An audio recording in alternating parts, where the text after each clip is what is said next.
Hey, what's up? Scott Balkum here with Imagination Creation Films, and today we are talking about cinema glass, and specifically the Tokina Vista Primes. Ooh.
So as you've learned by now, I love lenses. I am a huge fan of what they can do for your production, what they can do for your story, what they can do for your character. Not just the character of the person, but the character of the story, the character, the mood that you put into your short, your movie, your film, your doc, anything. And choosing the character or the mood of your glass is just as important as the character in your story, the lighting in your story, your camera choice, your music choice.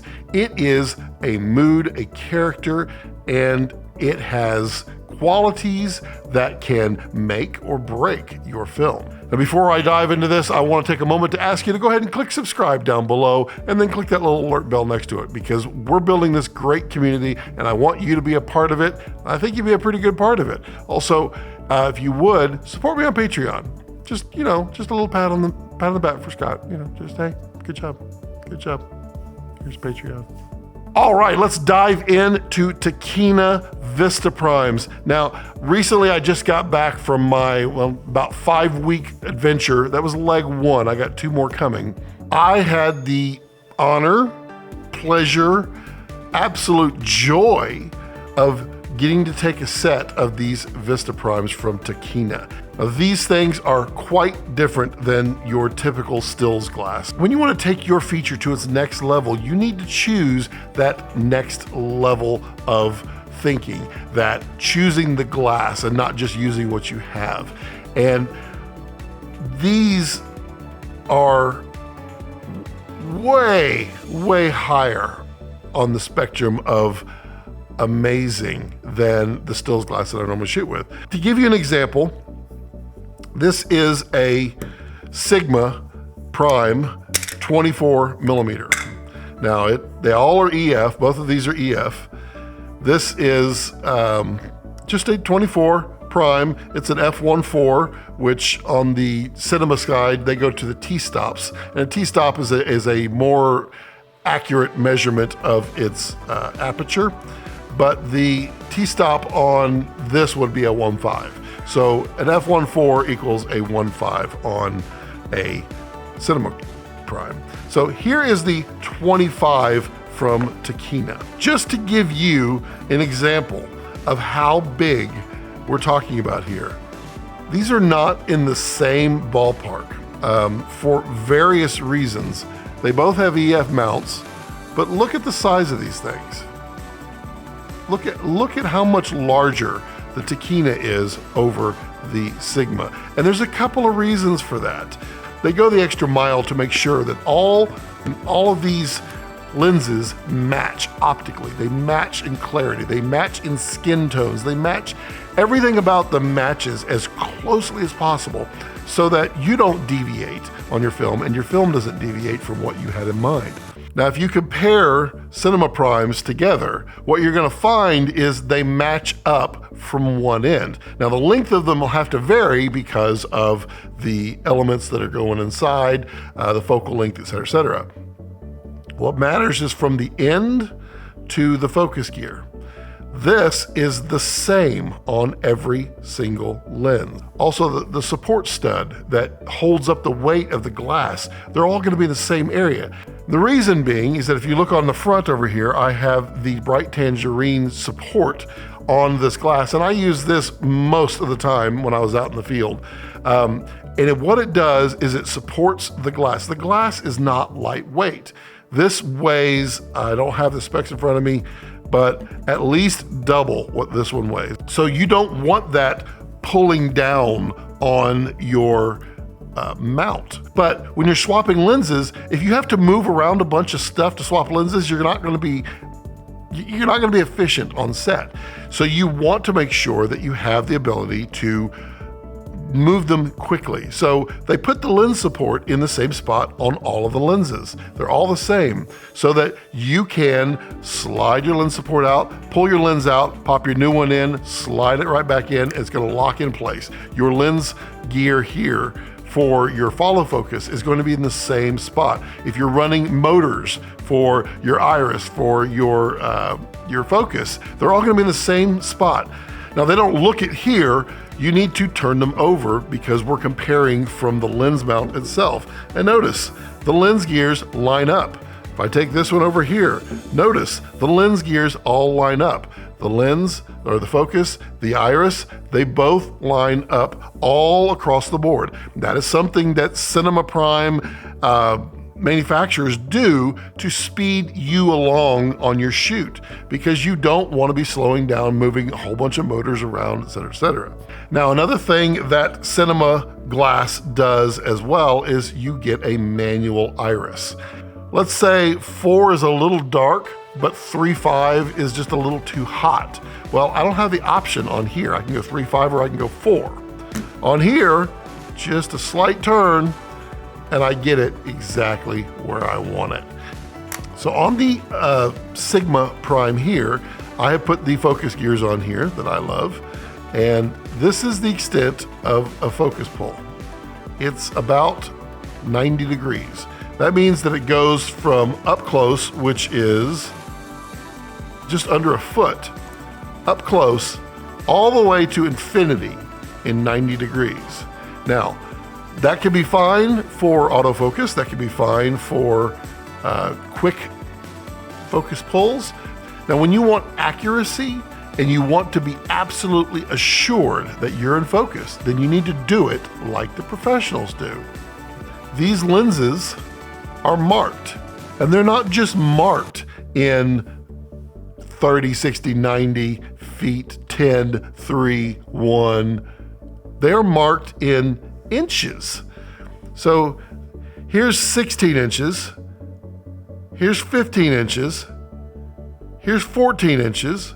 This rotation here is about 300 degrees. Now you have markings on both sides. You have a marking on this side, and you have a marking on this side. The reason you have markings on both sides is you may be pulling your own focus, or you may have a first AC pulling focus, and they need to be off to your side looking at their marks as well. Now, when I was out shooting, I used these because they had this optical, this clarity, this beauty to them that, you know, I don't find too often. There are a lot of primes out there, and I mean, these are relatively inexpensive for cinema glass. There's cinema glass that goes out there for $80,000 a piece, and these are somewhere in the 5 to 7 to 8 range, depending on the focal length. And I had the opportunity on my adventure trip to use them, and I mean, they are truly, truly beautiful. These lenses, when I saw them, the contrast, the look that they gave, the mood, the character that they assigned, I said, oh, I need to shoot nature with these. They just look so good. And when I got them out there, I mean, it was exactly what I had hoped. They looked amazing in nature. They were able to define a very, organic is the word I want to use. It's a very organic look to nature. And, you know, that is a complementary style and look that you would like to have. I describe these Sigmas as clinical. I don't know why. I see the kind of look that comes from these, very sharp, almost a bluish tint to me. Other people see different things. These, they're not green in their cast at all, but they do something with green. They have a very creamy kind of, I don't know how to describe it, but on leaves, on needles, on ground, rocks, birds, they do something that just makes it pop in an organic way. These are very sharp. They are, they're a cut above anything that I have. I would say the sharpest lens that I own is probably my Canon 70-200. These are sharper. And that 70-200 is world renowned for its sharpness. These are seriously sharp. And if you look at, look at the size of this element. This is no tiny little element here. These are giant. And when you open them up and you can see, there we go. See how smooth that operates. As I operate the iris. They are absolutely stunning in how they operate and how they look, how they flare. And they don't flare a lot. There was almost no chromatic aberration that I could detect at all. I'm assuming that's because these are well engineered and they did a fantastic job doing them, and that's probably the truth. They're just well designed, and they keep expanding these sets. So they have the 25, the 35, the 50, the 85. They've now got 100 macro. They have a 18, which I would have loved to shoot with. Wow, that would have been amazing. They have a huge line, and as I understand it, they're going to be expanding upon this. Let's talk about pros and cons for a minute. I want to talk about the cons first. And now the cons come from my style of shooting. My style is out and about. My style is in the field, documentary style, nature. I do shorts with them, and I do on-set work with cinema glass. But where I feel most comfortable in what I shoot is out in nature, just because it's just the randomness, the have to go out and do. So a con for cinema glass in nature is it's heavy. These are not lightweight lenses compared to like the Sigma or a Rokinon or a Canon, but they're not supposed to be. Which means that when I'm packing a red, and my red kitted out is somewhere around 12 pounds, I think. This configuration is about 12. When you bring 4 cinema primes with you, and each of these weighs, I don't know, 4 or 5 pounds. I don't have the exact weight, I apologize. That's an extra 20 pounds you're carrying. And that can get heavy. When you're carrying 12 pounds here, you're carrying a 10-pound tripod, you're carrying extra batteries. So you usually go to this. I mean, another thing with these on nature is you have to have more of a plan for your shot. Fast with nature is a zoom. You out there, hit the focus real fast, boom, done. And you got your shot. With this, okay, I'm at the 25 wide. Oh, there's a shot that I really want, but I need more telephoto than a 25. Disassemble, pull the lens, swap out the lens. It's more purposeful. You have to plan ahead. And when you're running and gunning and you're speed and you're fast, then that is a big negative. Weight is a negative. The ability to slide them in and out quickly is a negative for cinema primes. Now that is not a Tokina Vista prime problem. That is a prime problem. That is a cinema prime problem. So this isn't a knock against Tokina for this. This is comparing fast zooms or fast stills to cinema. Yeah, you could carry a cinema zoom. They're typically not as fast as a prime, which is, I mean, sometimes you just need that extra stop of light. I don't really have a lot of negatives to say about these primes. And that is, I mean, that speaks volumes in my book as to just how good they are. Let me talk about a negative that I have with these, and it's not the end of the world. It's kind of minor, but it is something, you know, I try to point out honesty on all of my reviews. The focus pull is very stiff. Now, you typically want that so you don't get a drift, because when you have something that if you move it ever so slightly, you've moved it out of focus quite a bit. You don't want it to just be able to get bumped. You don't want it to just kind of move on its own, because you're going to lose your focus. But these are really stiff.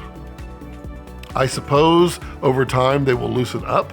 I think that would be a fair assumption. Like the iris is fairly loose, but the focus is pretty tight. I like that and I dislike that at the same time. I like it because it's very, very subtle when you move it. When you grab it with your fingers, it is responsive only when you apply enough pressure. And that is nice. That means you can't just whoops, and you play the hokey pokey with your lens focus. But the negative is like when you're doing follow focus here, it takes a lot of effort to rotate the knob here on the follow focus. I mean, you can do it, and I have done it, and in fact, I did do it. It's just something you need to plan for. Like I said, I believe these will loosen up over time, and I'm sure in warmer weather, they might be a little more loose than what they are right now. I mean, that is the extent of the negative that I could find on these. I mean, as far as budget lenses go, I think the Tokinas are a little heavier than, say, the Sigmas or the Rokinon Zines or any of the others that are in this class. It doesn't change the appeal or the look of what you're getting from the glass itself. It doesn't detract from the quality. In fact, I'm sure that's where a lot of the quality has gone into it, with the amount of glass that's in here and the coatings and the design of the actual housing itself. I want to say negative things because it is important to point out and be honest with them. But they're not that bad. I mean, I don't know how else to say it. I mean, it's a stiff focus pull. It's a heavy lens. There you go. Those are my negatives. My positives, the image, the clarity, the contrast, the color match, the color cast that you get off of these, the way they look on skin. Really like these lenses, and I am in discussions with the CFO of our company to acquire a set of these, just because I believe in them so much, and I believe in what Tokina is doing, and I believe in what their plan is. I believe in what they've achieved and what they do for others. Tokina makes a lot of glass. People don't know that. People don't realize that Tokina builds lenses for a lot of different manufacturers. They are really, really good at what they do, and it's very evident in these lenses. They are fantastic, fantastic lenses. I hope you got something out of this. I hope I didn't ramble too long. I know this is a longer video than you're normally used to, but you know, it's hard to talk about something that you spent a lot of time with and get your message out in a clear, concise, short manner while detailing. And you know, when you're talking about something as detailed as these cinema primes, you just need to spend that extra time to talk about them. As always, if you have any questions or comments, do feel free to put those in the comment section down below. I do try to read and respond to each and every one, even if it's just to say thank you. If you have any questions on these lenses, feel free to put those down below. If I don't have the answer, I will get the answer. I believe in that. Follow me on all the social medias at Scott Balkum. I mean, all the social medias except Snapchat. Nobody does that anymore. And follow me there. Also, if you would, support me on Patreon. Give me just a little tip, just a little pat on the back on Patreon, because every little bit helps. And I've got a few Patreon supporters out there. I love you. I absolutely adore you. Not because you're giving me a pat on the back, but because it tells me that people are finding what I am saying useful to them. And I appreciate that. And I appreciate you for doing that. But if you want to help out, great. If not, cool. Also, click subscribe. Subscribe to this channel, be a part of this community so you can be a part of future reviews, future how-tos, future behind the scenes, future shorts. Be a part of something. Help me help you. I learn just as much from you guys as you may learn from me. And that's what a community is about. So if you subscribe, then you're going to be a part of it. Also, I'm starting to get on a schedule. I believe the schedule, and it's not locked in right now, I believe the schedule is going to be a featured or created video on Mondays and Wednesdays, and a live stream on Tuesdays and Thursdays. I think the Tuesdays will be a focused discussion on a live stream where we talk about a product or a concept, and the Thursdays will be kind of a general question and answer. If you have any questions about the shoots that I have done or any shoots that I've done in the past or any of the products that I've talked about, that Thursday will probably be the way to do it. That's what I'm leaning towards now. So you wanna click that subscription and that alert bell, because that's gonna let you know when I upload a video or I'm live. So as always, as I like to leave it, don't let your passions center around your life. Let your life center around your passions.